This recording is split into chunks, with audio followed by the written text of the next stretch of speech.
Welcome back everyone. أهلا وسهلا جميعا. هاي الجلسة باللغة الإنجليزية بنحب نذكركم فلا تحصلوا على الترجمة العربية اضغطوا على كبسة الترجمة تحت الشات واختاروا عربي واعملوا ميوت للستيج. So our last station for today is an intimate conversation about narratives of belonging. One of the basic questions this special talk will explore is how are Palestinians represented in the United States and why does it matter? I would like to welcome Besan Abu-Joudeh, the co-founder of BuildPalestine, to moderate this discussion. Welcome back, Besan. Thank you, Salsabil. يعطيك ألف عافية. Thank you Allah يعافيك. to... Besan, I'm super happy that we started the day with you and we'll be ending with you.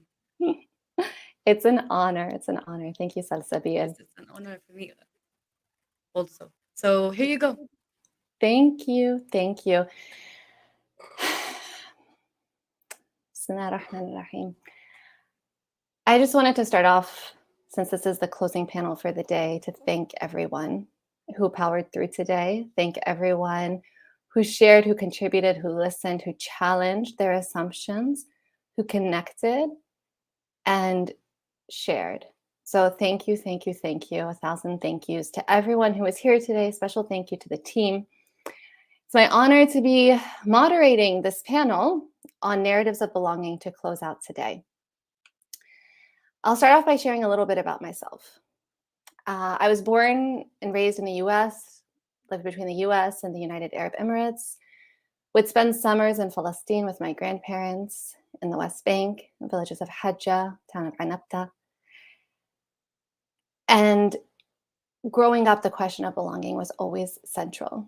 Everything I did was in the context of Palestine, yet I didn't have the language to understand what that feeling was inside of me. I didn't have that language until I started to study somatic therapy. The idea that on a purely biological level, we have this need for belonging. Now, as I mentioned in the opening remarks, one of our innate needs is the need to belong. It's a very complicated question, not just for our cause, but I think for humans around the world. So in today's conversation, we're going to unpack belonging, and specifically in the context of the US landscape. We're going to be talking about narratives of belonging. We're going to be talking about how do we as Palestinians, as allies of Palestine, supporters of the cause, contribute to the white space so that we each change the narrative in our own unique way with our own unique voice. And with that, I'd like to introduce my two panelists. The first panelist is Aline Batarshe. Aline is the Executive Director of Visualizing Palestine. She is a community organizer, activist, and development professional. She has extensive experience working with Palestinian and international nonprofits whose missions are focused on advancing social justice and equality for individuals and communities that experience systemic discrimination. Born and raised in Jerusalem, Aline moved to the US 7 years ago and currently resides in Virginia, which is on the ancestral lands of the Manahawak people. Welcome, Aline. Thank you, Besan. It's really a pleasure to be here. Thanks for the introduction, and thank you for including me. It's been an amazing day. All the panels have been so informative and interesting and inspiring. So thank you for having me. Thank you. I'd like to introduce our second panelist, Nora Lester Murad. Nora is a writer, educator, and activist. She co-authored Rest in My Shade, a poem about roots, and edited I Found Myself in Palestine, Stories of Love and Renewal from Around the Globe. Her young adult novel, Ida in the Middle, is about a Palestinian American girl's search for belonging and is coming out in November later this year. While living in Palestine, Nora co-founded Delia Association, Palestine's Community Foundation, and also co-founded Aid Watch Palestine, an aid accountability initiative. She now lives in Massachusetts, which is on unceded land of the Eastern Woodland people, where she organizes to expand the teaching of Palestine in schools and writes about social justice issues. Welcome, Nora. Thank you. So let's kick off this conversation. This is really intended to be an intimate conversation between the three of us. And I want to start by asking you, Nora, about your upcoming book, Ida in the Middle. What inspired you to write this, and what are you hoping people will walk away with? Thank you for the question. Ida in the Middle, like my other two books, is actually about belonging. It's a narrative of belonging. It was inspired by my own daughters who grew up in Palestine with their Palestinian father and their non-Palestinian American Jewish mother. And it's a story about an 8th grade Palestinian American girl who is bullied and stereotyped at school and trying to become invisible and just escape the pressure she feels. She stress eats from an olive jar that was sent by her mother's family in Jerusalem, and is transported to the life she would have had if her parents had never left Palestine for the United States. And then she finds a lot of belonging in Palestine, but also a lot of danger, and has to decide where she wants to be, who she wants to be, and how she can raise her voice against the injustices in both of her homelands. So it's very much a narrative of belonging, very much inspired by my own daughters' voracious reading from their own lives between these two contexts, and from my own experience trying to explain the choices I've made, the community that I've joined, to other people, and it's hard. So I thought fiction would be a nice addition to the other nonfiction books I've written. Thank you. And I do want to let everyone know that Nora has very generously offered to raffle off a copy of her book. So we will be dropping that link in the chat, as well as the website where you can find some teaching resources about how Palestine is being talked about in schools. Thank you, Nora. Aline, Visualizing Palestine, the work of Visualizing Palestine is very well known. And I'd like for you to share a little bit about the work, as well as how this relates to narratives of belonging. Thank you so much, Besan. This is, a really big question. I've been working with Visualizing Palestine for the past year now as executive director. And, to me, it's in a way like going back home, while I'm living in Virginia. It's where I feel like I thrive the most. So Visualizing Palestine uses data and research to advance a justice-based, rights-based, decolonial narrative on Palestine. With our visuals, we're communicating Palestinian experiences to challenge the predominant Zionist narrative, provoke narrative change, and promote Palestinian narratives of belonging and reclamation. Our visuals are basically really important alternative sources of information because, as we all know here today, traditional forms of media have historically excluded Palestinian voices, history, and experiences.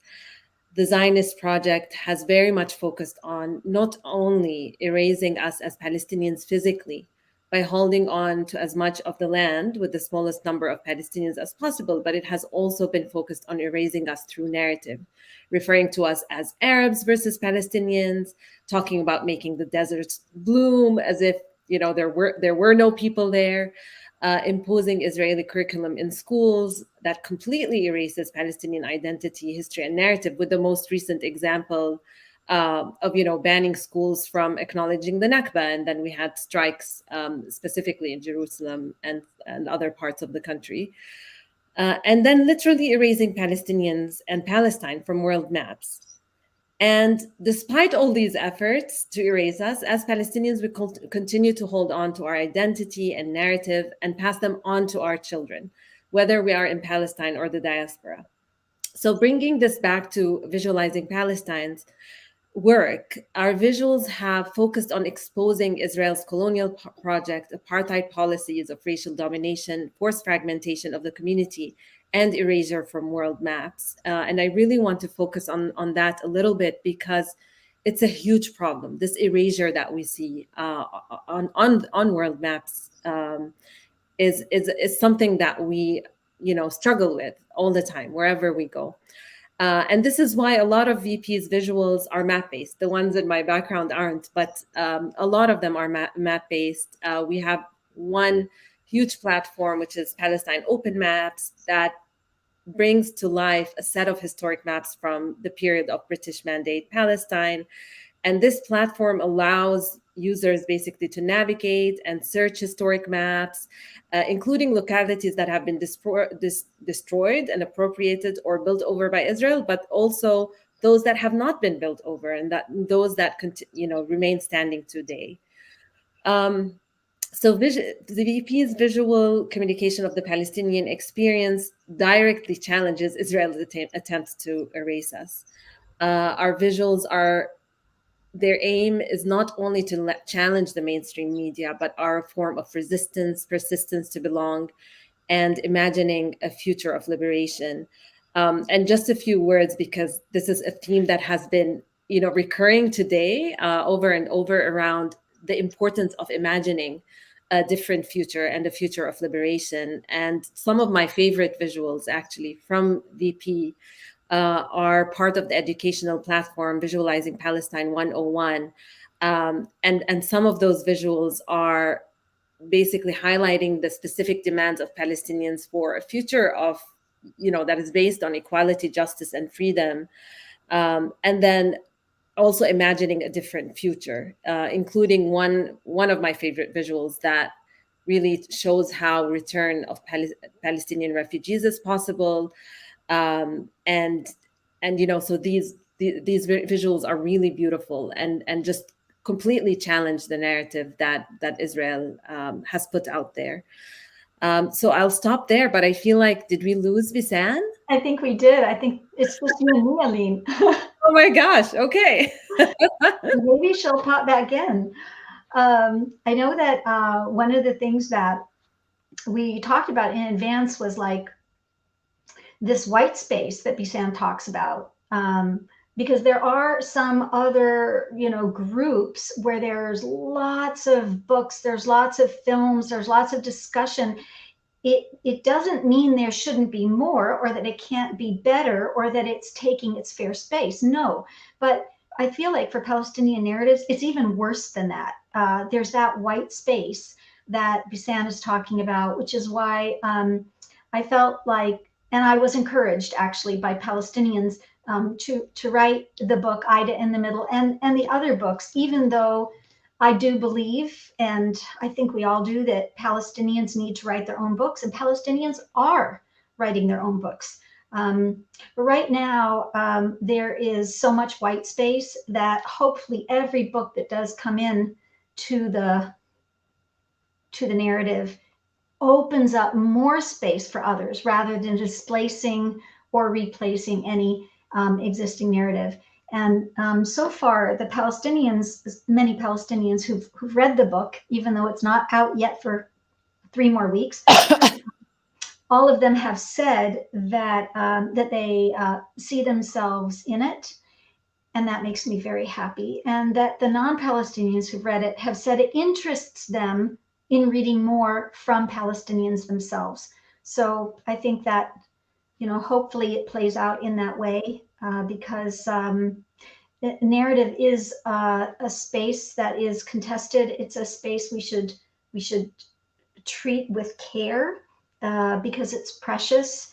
It's we don't have a lot, I feel, of room to make a lot of mistakes. So we want to put good stuff in there. Besan, welcome back. Thank you. I apologize for the internet connection.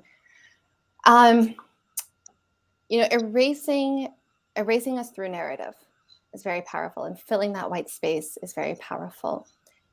Personally, since becoming a mother, my daughter is 2 years old now, it's really reframed how I see the struggle and how I see my personal role in the struggle. To Ashira's point of the joy of Egyptians and their funniness, my husband is Egyptian, and I want my daughter to be Palestinian. I want her to be Egyptian, and I want her to be American. I don't want her to hyphenate when she's in Palestinian spaces.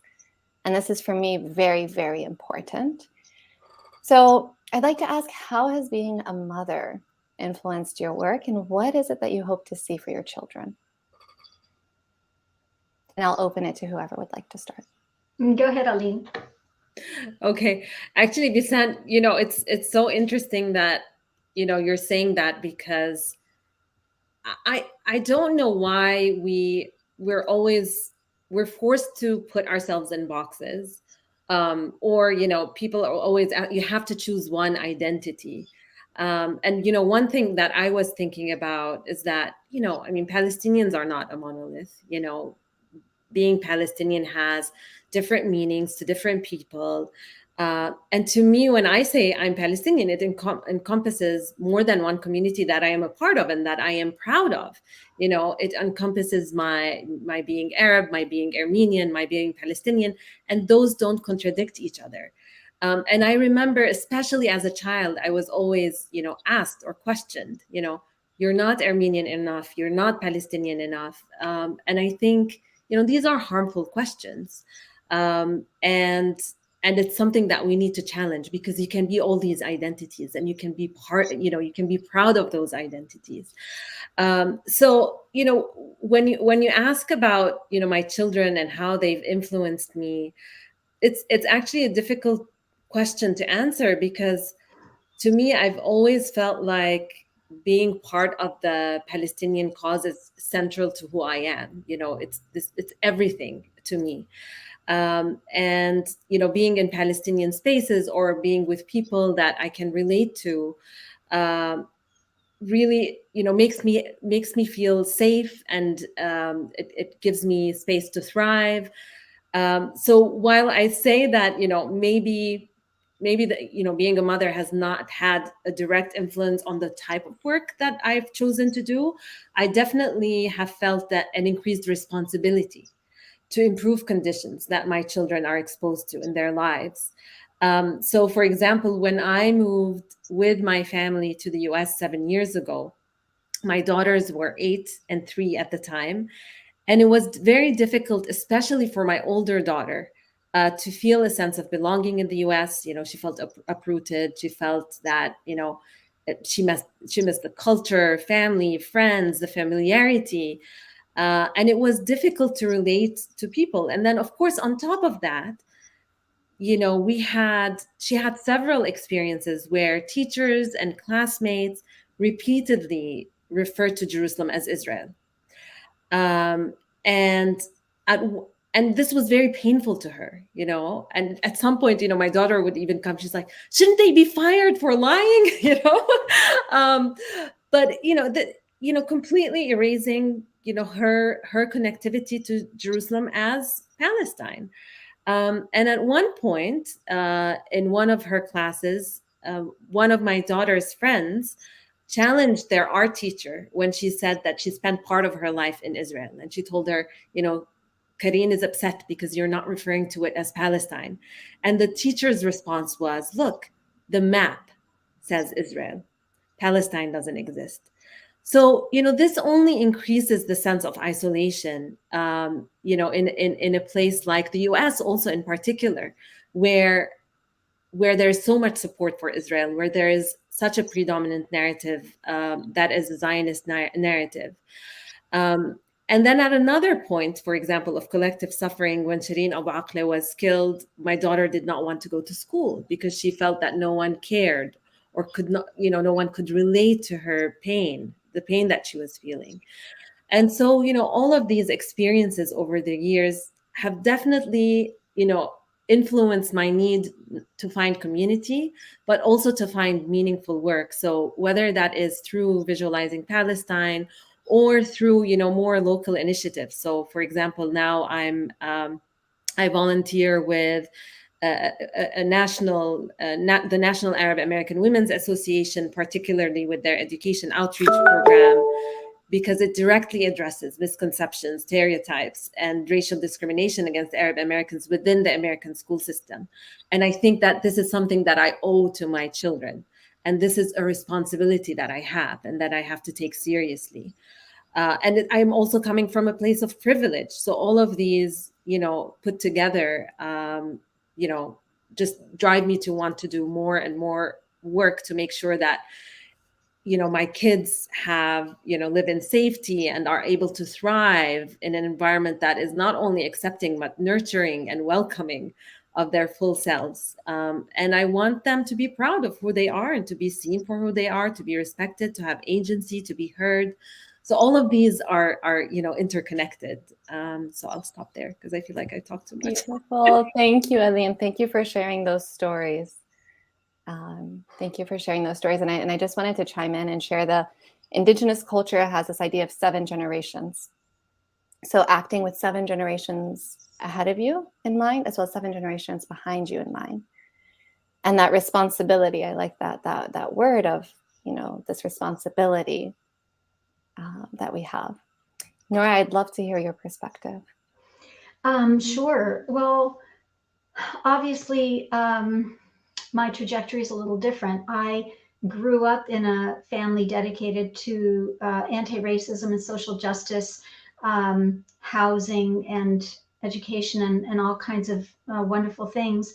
And I came to the issue of Palestine on my own through thinking and travel and trying to figure out things I heard that didn't make sense to me. But once I did get married to my Palestinian husband and became a member of a Palestinian family, it shifted for sure. It shifted my perspective because it's not only happening to people that I love or care about as friends, but it's happening to my own family, the family that I belong to. Becoming a mother was just that a million times over. Once I became a mother, the racism that my kids experienced was also at me. First of all, I could see things I had never seen before as a mother, and it touched me in a bigger way than I had ever seen before. So the first major experience we had with my oldest daughter, she was about 5, I guess, when 9/11 happened, September 11, 2001. And our school district in the community where I live now had a way of explaining to the kids that was so racist and problematic.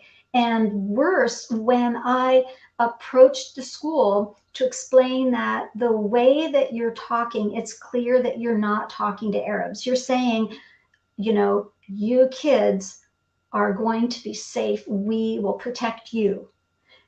Does not include my kids, whose families and all the neighbors in the Arab world are going to be attacked and occupied for decades. We knew that at the time. We knew what the backlash would be. Anyway, of course, they had not only no idea what I was talking about, but there was a real resistance that made me feel like I had to fight for my kids. And then very soon after that, we actually decided to leave the United States.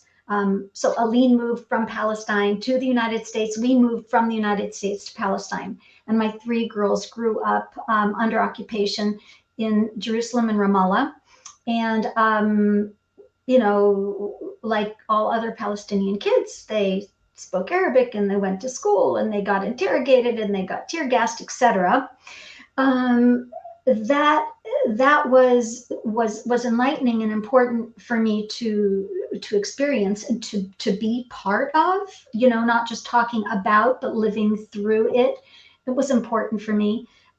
We came back to United States when my youngest daughter started 9th grade. And that was also extremely eye-opening because by 11th grade, for example, she was so uncomfortable as a Palestinian, so exhausted and demoralized trying to explain her reality to people and being told that she was somehow making trouble or didn't understand or that something was offensive just about who she is. She ended up leaving the school district and graduating 12th grade from a completely other school district. And kids don't leave their school in 11th grade. It was a big deal.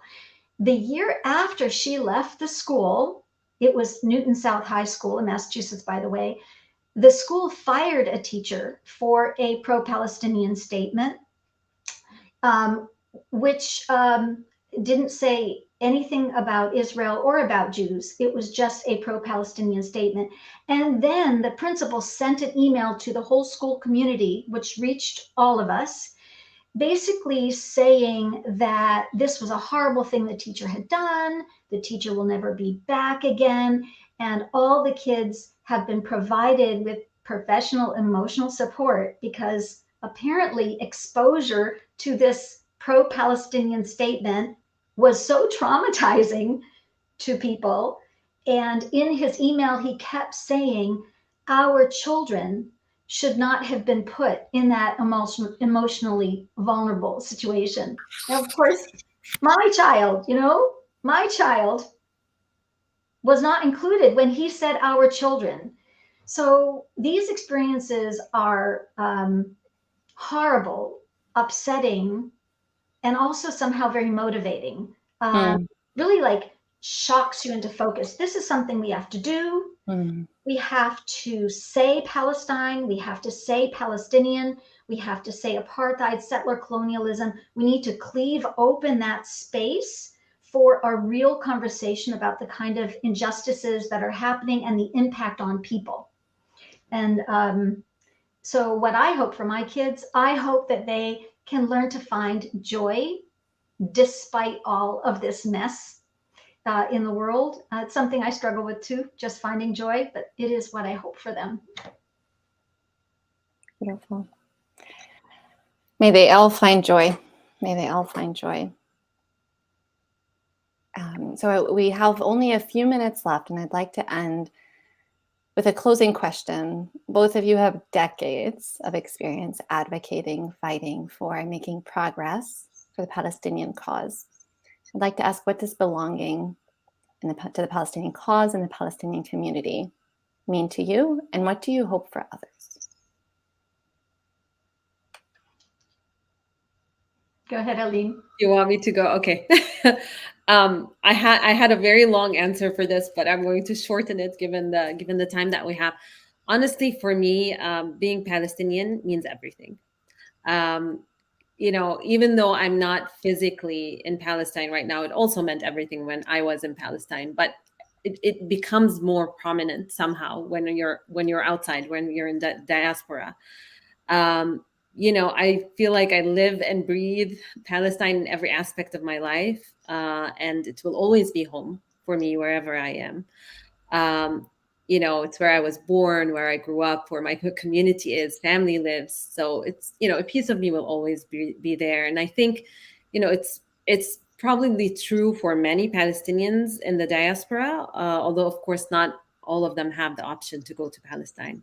So I'm aware of this privilege that I have, even though, of course, we all know it's also under threat with Israel's ability to revoke residency status of Palestinians living, from Jerusalem.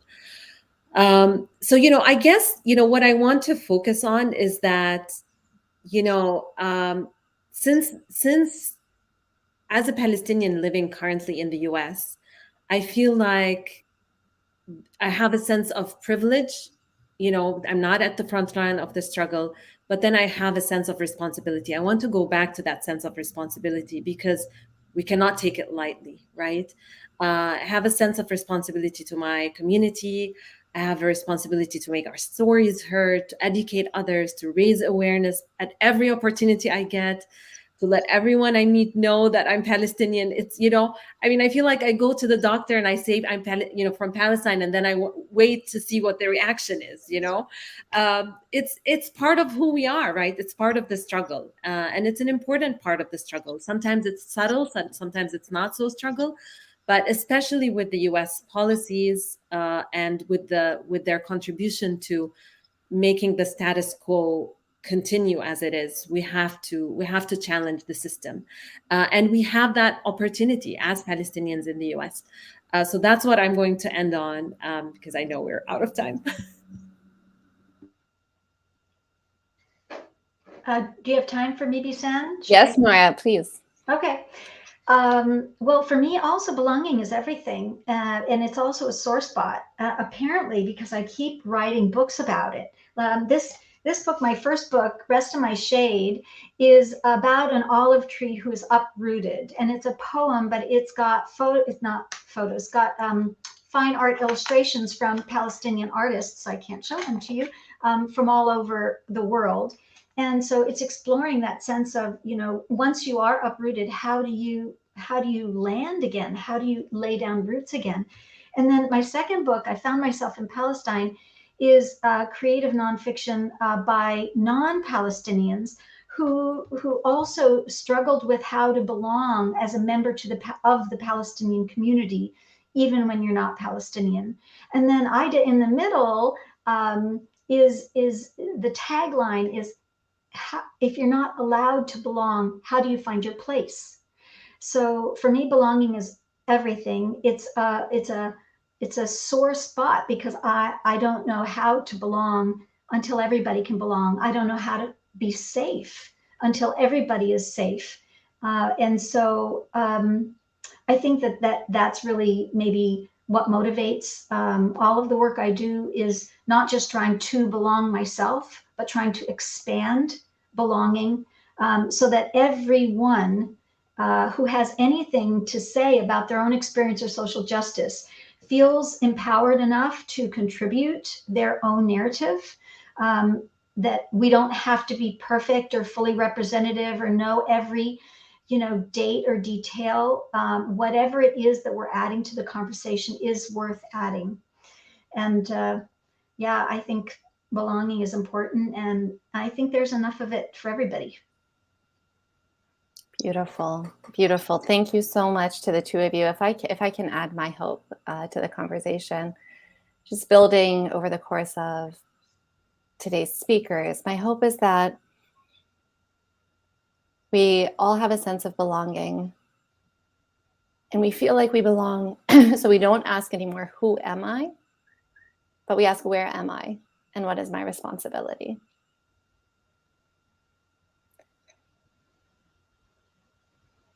And I hope that for all of us, for all of our children, and for the generations to come. Thank you. Thank you, Nora. Thank you, Aline. It's been a privilege. Thank you so much, Besan and Nora. Always a pleasure to be with you both. Me too. Thank you. Thank you, Aline, Nora, and Besan, for a great ending of our first day. It's a really great ending. I hope you all enjoyed our first day. Let us know how are you feeling at the moment in the chat section. So now I'm gonna do a wrap up for the day. بحب كتير نذكر الناس اللي ما كانت موجودة معنا من الأول، يعني إنه نلخص هيك يومنا سريعا عشان أي حدا انضم لنا في الآخر يكون معنا على زي ما نحكي على نفس الصفحة. فاليوم كان عندنا 6 جلسات عن جد مثمرة وهالقد مفيدة. كل المتحدثين كانوا جدا رائعين ومتعاونين. بدأنا بالحديث عن معنى السعي للوحدة وقديش هو مهم هلأ أكثر من أي وقت مضى. بعدين كان عندنا حديث خاص مع الدكتورة حنان عشراوي وفادي قرعان عن معنى النضال.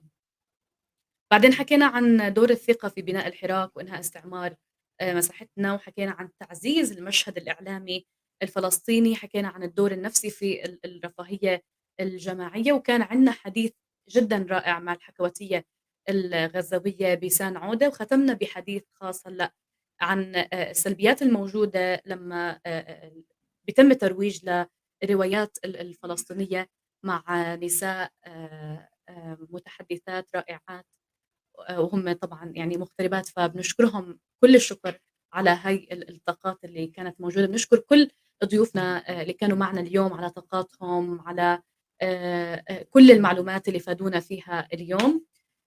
شكرا لكم جميعا على حضوركم واهتمامكم. بشكر كل حدا شارك في الشات، كل حدا تفاعل معنا، كل حدا حضرنا، وكل حدا نشر هذا المؤتمر وعرف أصدقائه على المؤتمر وعلينا بشكل عام. وبشكر كل حدا شارك الرابط مع أصدقائه أو حتى نشر عن مؤتمر BuildPalestine لسنة 2022. استنونا بكرة، رح نكون معكم في طاقات لسه رح تكون أكتر وأحلى أكيد من اليوم، لأنه أكيد كل مرة بيكون الوضع هيك مريح أكتر. بتمنى إنه كلكم تنضموا لنا بكرة، لأنه رح يكون عنا أشياء جدا رائعة. رح يكون عنا 8 جلسات حوارية، 2 منهم رح يكونوا حديث خاص، وحيكون عنا ورشتين عمل. بحب أشكركم جميعا كمان مرة، وبحب أنهي وأختم معكم إن شاء الله تكونوا كلكم بخير. تعالوا لنا بكرة بطاقات كتير كبيرة وحماسية وعالية. بحبكم كتير، شكرا لكم، بنشوفكم بكرة. وأي حدا بيحب يضلوا يستمتع في الموسيقى فأكيد ضلوا وخذوا راحتكم. شكرا كتير لكم، تصبحوا على خير.